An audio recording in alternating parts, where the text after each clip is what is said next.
नमस्ते दोस्तों, political science के सीरीज नंबर 5 में आपका बहुत बहुत स्वागत है। ये क्लास जो है आपका है वो BPSC TRE 4 RO ARO UP TGT PGT EMRS D triple SB सारे टीचिंग एग्जाम के लिए जहाँ भी पॉलिटिकल साइंस के क्वेश्चन आते हैं या पॉलिटी के, उसके लिए बहुत ही महत्वपूर्ण है। तो कल हमने इस प्रैक्टिस सेट का 29 क्वेश्चन किया था। अब आज हम 30वां क्वेश्चन से स्टार्ट करेंगे। तो लेवियाथन की प्रति को किसने यह कहते हुए जला दिया कि मैंने कभी कोई ऐसी पुस्तक नहीं देखी जिसमें इतना राजद्रोह, देशद्रोह तथा अधार्मिकता भरी हो। Option A Cromwell, option B Clarendon, option C work, option D CE Vaughan. तो इसका जो करेक्ट आंसर वो हो जाएगा, वो क्लेरेंडन हो जाएगा, ऑप्शन नंबर बी। आगे देखते हैं, रूसों की समान इच्छा के संबंध में कौन सा कथन सही नहीं है। ऑप्शन ए, यहाँ पे हमेशा जहाँ पे सही नहीं है उसको हमेशा हाईलाइट कर लीजिए, वरना एग्जाम में गलतियाँ हो जाती हैं। ऑप्शन ए, यह राज्य में कानून की सृष्टा है, यह सदैव जनहित में होती है, यह सबकी इच्छा है, यह सदैव सही होती है।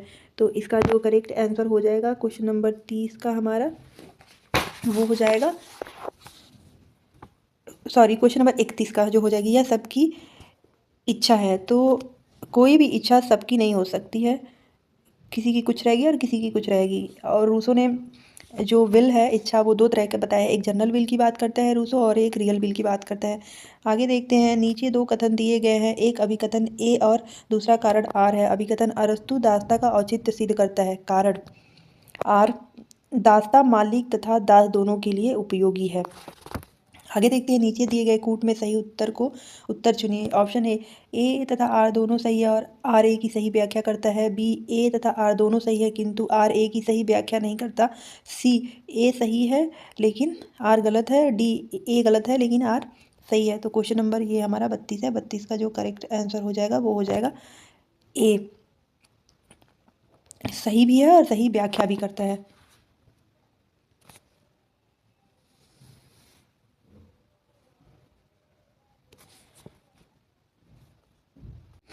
नेक्स्ट क्वेश्चन देखते हैं हम, question number 33।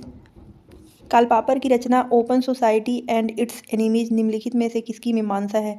Option A Hegel और कांट की, ऑप्शन बी मार्क्स और वेबर की, ऑप्शन सी प्लेटो, हीगेल और मार्क्स की, ऑप्शन डी प्लेटो और अरस्तु की। तो ये जो हो जाएगा हमारा, ये हो जाएगा प्लेटो, हीगेल और मार्क्स की। तो ये जो बुक है open society and its enemies, ये जो आई थी ये 1945 में आई थी, 1945 में। आगे देखते हैं नेक्स्ट क्वेश्चन। प्लेटो ने एक आदर्श राज्य की जनसंख्या निश्चित की है। 1800 व्यक्ति, ऑप्शन बी 5040 व्यक्ति, ऑप्शन सी 10,000 व्यक्ति, ऑप्शन डी 20,000 व्यक्ति। तो इसमें से जो करेक्ट आंसर हो जाएगा वो हो जाएगा हमारा, वो हमारा करेक्ट हो जाएगा 5040 व्यक्ति। आगे देखते हैं नेक्स्ट क्वेश्चन, क्वेश्चन नंबर 35। निम्नलिखित में से कौन सा सर्वप्रथम सिद्धांतवादी था जिसने सरकारों का एक सुव्यवस्थित वर्गीकरण प्रस्तुत किया था। Option A Plato, option B बोंदा, option C Machiavelli, option D अरस्तु। तो जिसने सबसे पहले संविधान और सरकारों का वर्गीकरण किया था वो अरस्तु थे। अरस्तु प्रथम सिद्धांतवादी भी थे और सरकारों का एक सुव्यवस्थित वर्गीकरण भी इन्होंने प्रस्तुत किया था। इनके अनुसार शासन का स्वाभाविक रूप एक तंत्र या राजतंत्र, कुलीन तंत्र और बहुल तंत्र या संवैधानिक तंत्र है। अरस्तु ने भीड़ तंत्र को डेमोक्रेसी का नाम दिया था। आगे देखते हैं, दोहरी नागरिकता की प्रणाली इन जैसे देशों में प्रचलित है। ऑप्शन ए कनाडा और भारत, ऑप्शन बी कनाडा और ऑस्ट्रेलिया, ऑप्शन सी भारत और यूएसए, ऑप्शन डी स्विट्जरलैंड और अमेरिका। तो जहाँ भी आप यहाँ पे देखना, भारत में तो है नहीं, आप यहाँ देखना, एक सेकंड, आप यहाँ देखना, यहाँ अगर आपको यहाँ पे एलिमिनेट करना हो तो आप यहाँ भारत तो होगा नहीं, भारत में तो एकल नागरिकता है। फिर ऑप्शन नंबर सी में भी देखेंगे, यहाँ पे भी भारत है, और ऑस्ट्रेलिया और कनाडा में भी एकल नागरिकता है। तो हमारा करेक्ट आंसर हो जाएगा ऑप्शन नंबर डी, हम एलिमिनेट करके कर सकते हैं इसको। आगे देखते हैं क्वेश्चन नंबर 37। उदारवाद समर्थन करता है। ऑप्शन ए राज्य के न्यूनतम कार्य का, ऑप्शन बी राज्य के अधिकतम कार्य का, ऑप्शन सी राज्य के सीमित कार्य का, ऑप्शन डी राज्य के किसी कार्य का नहीं। तो क्वेश्चन नंबर जो 37 है उसका करेक्ट आंसर हो जाएगा राज्य के सीमित कार्य का। उदार उदारवाद राज्य के सीमित कार्य का समर्थन करता है। उदारवादी विचारक राज्य को एक ऐसी संस्था मानते हैं जिसे सब मनुष्यों व उनके समूहों ने मिलकर अपने हित के लिए एक ऐसी संस्था बनाई हो जिसे सब मनुष्यों या समूहों से मिलकर लाभ लिया जा सके। यह विचार राज्य के यंत्रीय सिद्धांत के साथ निकटता से जुड़ा होता है। इस सिद्धांत के अनुसार राज्य का मुख्य कार्य इनके सब घटकों के परस्पर विरोधी हितों में सामंजस्य स्थापित करना होता है। आगे देखते हैं क्वेश्चन नंबर 38। नाजीवाद का जनक था? Option A Indira Gandhi, option B Mussolini, option C Hitler, option D Lenin. तो ये हमारा करेक्ट आंसर हो जाएगा हिटलर। नाजीवाद का 1920 में हिटलर ने नेशनल सोशलिस्ट पार्टी या नाजी दल की स्थापना की थी। जर्मन पार्टी का जो संस्थापक हिटलर था वो 1933 में हिटलर जर्मनी का प्रधानमंत्री बना तथा एक राष्ट्र एक नेता का नारा दिया था। आगे देखते हैं निम्नलिखित में से कौन सा मार्क्सवाद से संबंधित नहीं है? इतिहास की भौतिकवादी व्याख्या, ऑप्शन बी वर्ग संघर्ष, ऑप्शन सी अतिरिक्त मूल्य, ऑप्शन डी यदमात्म। तो इसका जो करेक्ट आंसर हो जाएगा ये हमारा यदमात्म ही होगा। ऑप्शन नंबर डी करेक्ट हो जाएगा। ये कार्ल मार्क्स का जन्म जो था वो प्रशा मतलब आज के जर्मनी में 1818 में हुआ था। उनकी मृत्यु जो हुई थी वो 1883 में लंदन में हुई थी। उन्होंने विभिन्न सिद्धांत प्रतिपादित किया था जिसमें इतिहास की भौतिकवादी, अर्थशास्त्री व्याख्या, संघर्ष का सिद्धांत, अतिरिक्त मूल्य का सिद्धांत और अलगाववाद की संकल्पना दी थी कार्ल मार्क्स ने। आगे देखते हैं वैज्ञानिक समाजवाद निम्न के रूप में भी जाना जाता है। मार्क्सवाद, अराजकतावाद, उदारवाद, फासीवाद। तो ये जो होगा वो हमारा हो जाएगा मार्क्सवाद। अगर इसमें देखा जाए तो फ्रेडरिक एंजल ने कार्ल मार्क्स द्वारा प्रतिपादित सामाजिक, आर्थिक, राजनीतिक सिद्धांत को वैज्ञानिक समाजवाद का नाम दिया था। मार्क्स ने कभी भी वैज्ञानिक समाजवाद शब्द का प्रयोग नहीं किया किंतु उन्होंने यूटोपियन समाजवाद की आलोचना की। मार्क्स को वैज्ञानिक समाजवाद का प्रणेता भी माना जाता है। आगे देखते हैं हम क्वेश्चन नंबर 41। अल्पसंख्यकों के प्रतिनिधित्व के लिए निम्न में से कौन सी पद्धति सर्वश्रेष्ठ है? ऑप्शन ए आनुपातिक प्रतिनिधित्व, ऑप्शन बी एकल मत प्रणाली, ऑप्शन सी सामूहिक मत प्रणाली, ऑप्शन डी परोक्षी प्रणाली। तो इसका जो करेक्ट आंसर हो जाएगा वो हमारा हो जाएगा आनुपातिक प्रतिनिधित्व प्रणाली। आगे देखते हैं क्वेश्चन नंबर 42। निम्नलिखित में से यह कथन किसका है कि संसदीय शासन व्यवस्था में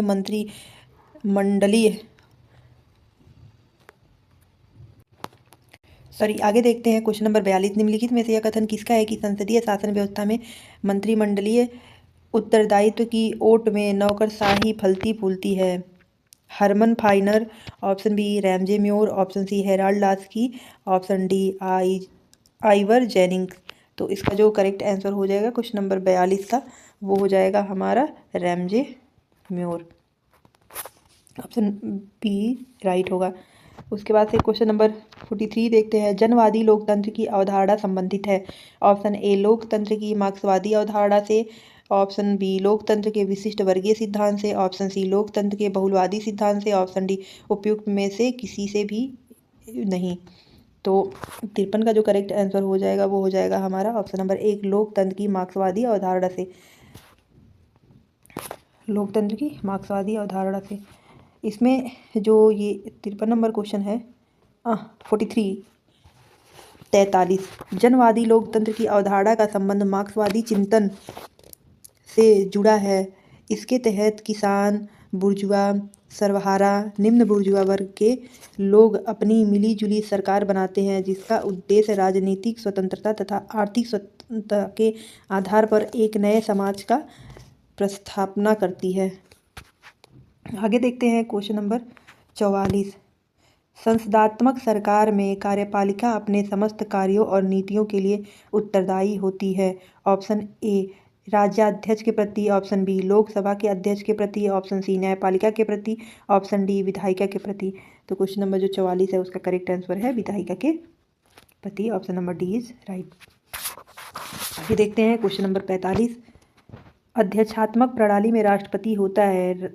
ऑप्शन ए राज्य एवं शासन दोनों का प्रधान, ऑप्शन बी शासन का प्रधान, ऑप्शन सी राज्य का प्रधान, ऑप्शन डी उपयुक्त में से कोई नहीं। तो 45 का जो करेक्ट आंसर हो जाएगा राज्य एवं शासन दोनों का प्रधान हो जाएगा, दोनों का प्रधान हो जाएगा 45 का। आगे देखते हैं 46। कानून उच्चतर द्वारा निम्नतर को दिया गया आदेश है।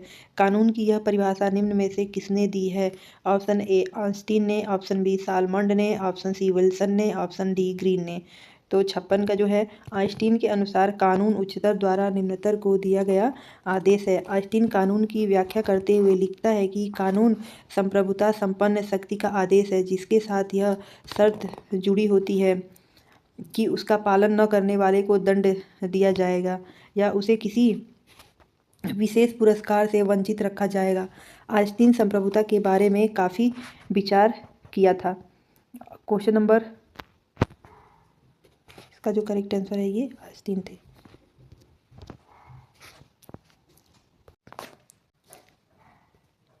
तो इसका करेक्ट आंसर हो जाएगा ऑप्शन ए ऑस्टिन ने। आगे देखते हैं क्वेश्चन नंबर 47। बहुलवादी विश्वास करते हैं। ऑप्शन ए कानूनी संप्रभुता में, ऑप्शन बी राजनीतिक संप्रभुता में, ऑप्शन सी नाम मात्र की संप्रभुता में, ऑप्शन डी संपूर्ण संप्रभुता में। तो इसका जो करेक्ट आंसर हो जाएगा 47 का वो हो जाएगा हमारा सी नाम मात्र की संप्रभुता में। ये बहुलवादियों की बात कर रहा है यहाँ पे। बहुलवादी विचारधारा नाम मात्र की संप्रभुता में विश्वास करते हैं। बहुलवादी विचारक के अनुसार राज्य समाज का एक समुदाय है, अतः संप्रभुता केवल इसी में नहीं निहित होनी चाहिए बल्कि अन्य समुदायों में भी समाहित होनी चाहिए। समाज में अनेक मानव संगठन पर सहचर्य राज्य में स्वतंत्र अस्तित्व रखते हैं।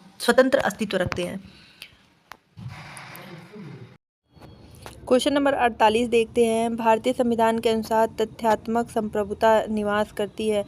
ऑप्शन ए संसद में, ऑप्शन बी राष्ट्रपति में, ऑप्शन सी प्रधानमंत्री में, ऑप्शन डी जनता में। तो तथ्यात्मक संप्रभुता जो निवास करती है वो हमेशा जनता में करती है। संप्रभुता दो तरह की होती है, एक तथ्यात्मक होती है और एक विधिपरक होती है। जो तथ्यात्मक होती है वो जनता में निवास करती है और जो विधिपरक होती है वो हमेशा संसद में निवास करती है। आगे देखते हैं क्वेश्चन नंबर 49। संप्रभुता नागरिकों तथा प्रजाजनों के ऊपर सर्वोच्च शक्ति है जिस पर कानून का कोई नियंत्रण न हो। यह कथन किस विचारक का है? ऑप्शन ए वर्गेस, option B Duguit, option C John बोंदा, ऑप्शन डी जेलिनेक। तो इसमें से जो करेक्ट आंसर होगा वो हमारे हो जाएंगे जॉन बोंदा। जॉन बोंदा की एक बुक आई थी जो 1576 में आई थी। उनके बुक का नाम था the 6 book concerning the Republic. उस बुक में संप्रभुता शब्द का प्रयोग किया गया था। संप्रभुता शब्द अंग्रेजी के सॉवरेनिटी का हिंदी रूपांतर है जो लैटिन भाषा के सुपर एनस से निकला है जिसका अर्थ परम सत्ता होता है। लेकिन बोंदा ने सीमित संप्रभुता सिद्धांत का प्रतिपादन किया क्योंकि उसने संप्रभुता को प्राकृतिक, दैवीय इत्यादि कानूनों से मर्यादित किया है। आगे देखते हैं क्वेश्चन नंबर 50। प्राकृतिक अधिकारों का सिद्धांत आवश्यक भाग है। ऑप्शन ए ऑस्टिन के संप्रभुता के सिद्धांत का, बी सामाजिक समझौते के सिद्धांत का, ऑप्शन सी दैवीय उत्पत्ति के सिद्धांत का, ऑप्शन डी शक्ति सिद्धांत का। तो इसका जो करेक्ट आंसर है वो हमारा है सामाजिक समझौते के सिद्धांत का, ऑप्शन नंबर बी राइट। आगे देखते हैं क्वेश्चन नंबर 51। स्वतंत्रता अतिशासन का विरोधी है, यह किसने कहा? Option A Laski, option B Locke, option C Seeley, option D J.S. Mill. तो इसका करेक्ट आंसर जो है वो हो जाएंगे हमारे सीले साहब। और क्वेश्चन नंबर 52 देखते हैं। रक्त संबंध समाज को और समाज राज्य को जन्म देता है, यह किसका कथन है? Option A MacIver, option B Laski, option C Lindsay, option D Lasswell. तो इसका जो करेक्ट आंसर है क्वेश्चन नंबर 52 का ये हमारे हो जाएंगे मैकाइवर साहब। मैकाइवर जो हैं वो विकासवादी सिद्धांत के भी समर्थक माने जाते हैं। मैकाइवर के साथ गिलक्राइट्स, अरस्तु, बलंसली ये सारे लोग भी थे। और जो मैकाइवर थे वो प्राकृतिक सामाजिक प्रेरणा, रक्त संबंध, शक्ति आदि के समर्थक थे। इसी क्रम में मैकाइवर ने लिखा कि रक्त संबंध समाज को जन्म देती है और समाज अंत में राज्य को। क्वेश्चन नंबर 53 देखते हैं।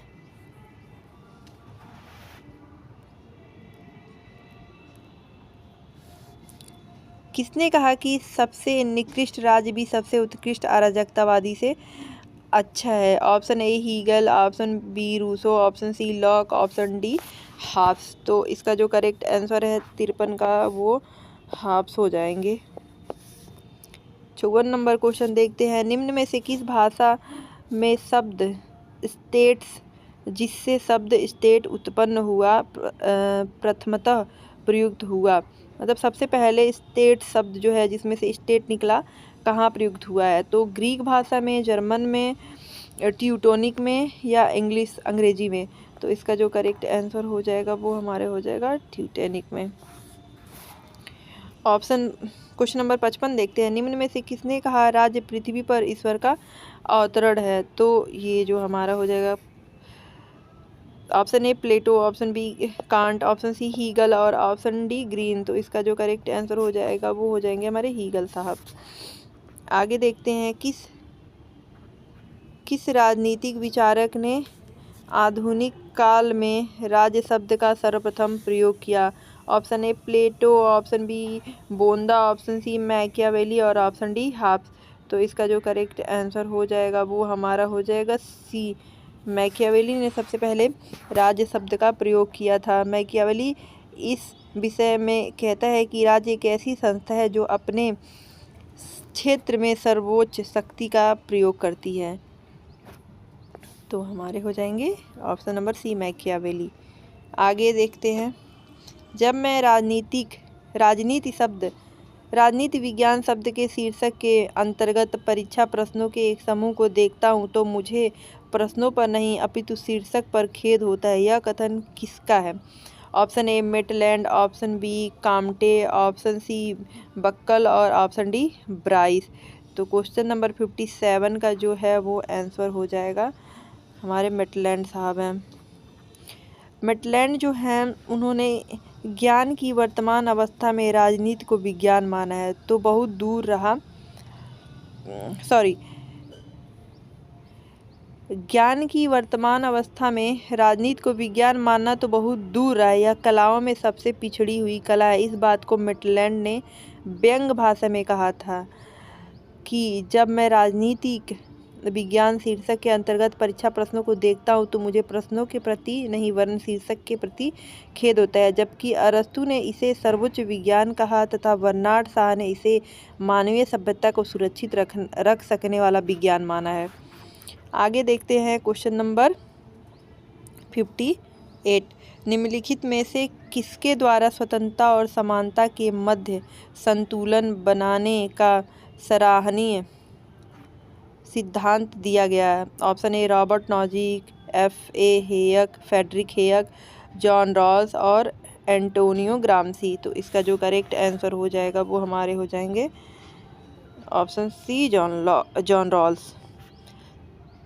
देखा जाए तो स्वतंत्रता व समानता के मध्य संतुलन बनाने का सराहनीय काम जॉन रॉल्स द्वारा सहयोगात्मक चेष्टा का सिद्धांत प्रस्तुत किया गया था।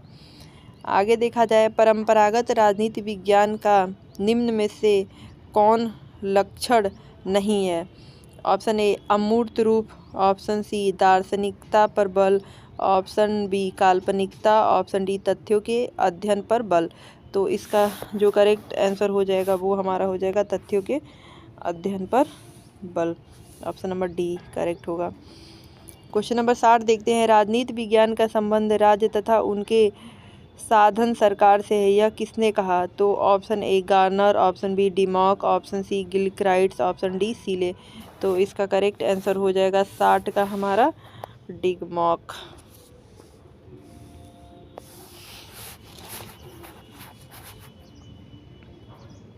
इनकी एक बुक आई थी स्टडी ऑफ एडमिनिस्ट्रेशन जो आई थी 1937 में और a theory of organisation in public administration, इनकी ये भी बुक थी। आगे देखते हैं क्वेश्चन नंबर 61। मैकियावेली को निम्न में से किस नाम से इंगित किया जाता है? ऑप्शन ए युग का शिशु, ऑप्शन बी प्रथम आधुनिक राजनीतिक विचारक, ऑप्शन सी पुनर्जागरण का प्रतिनिधि, ऑप्शन डी उपरोक्त सभी। तो क्वेश्चन नंबर 61 का जो है वो मैकियावेली को युग का शिशु भी कहा गया है, प्रथम आधुनिक राजनीतिक विचारक भी कहा गया है, पुनर्जागरण का प्रतिनिधि भी कहा गया है। तो इसका जो करेक्ट आंसर होगा वो होगा उपयुक्त सभी। आगे देखते हैं क्वेश्चन नंबर 62। किसको भारत में अशांति का अग्रदूत कहा गया? बाल गंगाधर तिलक को, फिरोज शाह मेहता को, WC बनर्जी को, लाला लाजपत राय को। तो अशांति का दूत हमारे बाल गंगाधर BG तिलक को कहा गया, बाल गंगाधर तिलक को। बाल गंगाधर तिलक को भारतीय राष्ट्रवाद का भागीरथी ऋषि भी कहा गया है। वे महान पत्रकार, शिक्षक, जननायक और स्वतंत्रता सेनानी थे। उनको लोग प्रायः लोकमान्य और भारत का बेताज बादशाह कहते हैं। तिलक ने लाला लाजपत राय और बिपिन चंद्र पाल के साथ मिलकर उग्रवादी दल का गठन किया। एंग्लो इंडियन नौकरशाही उन्हें विद्रोही समझते थे। वैलेंटाइन सिरोल उन्हें भारत में अशांति का अग्रदूत कहते हैं। वैलेंटाइन सिरोल ने कहा था शांति का अग्रदूत। आगे देखते हैं क्वेश्चन नंबर 63। निम्नलिखित में से कौन से रूसों के जनरल विल की विशेषता थी? तो यह आंतरिक इच्छा की अभिव्यक्ति है, यह हर व्यक्ति की सबसे अच्छी इच्छा है, यह अस्थायी है, यह व्यक्तिगत है। तो इसका जो करेक्ट आंसर हो जाएगा वो हमारा होगा, तो यह आंतरिक इच्छा की अभिव्यक्ति है। तो ये हमारा करेक्ट है। यह हर व्यक्ति की सबसे अच्छी इच्छा है, ये भी करेक्ट है। और यह अस्थायी है, ये भी रियल विल, जो जनरल विल है ये इसकी विशेषता है।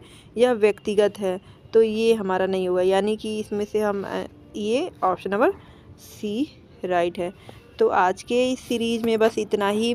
आप हमारे चैनल को सब्सक्राइब करिएगा, हमारे इस वीडियो को लाइक और शेयर करिएगा। हम आगे ऐसे ही आपके साथ बने रहेंगे। बहुत बहुत धन्यवाद। Thank you so much.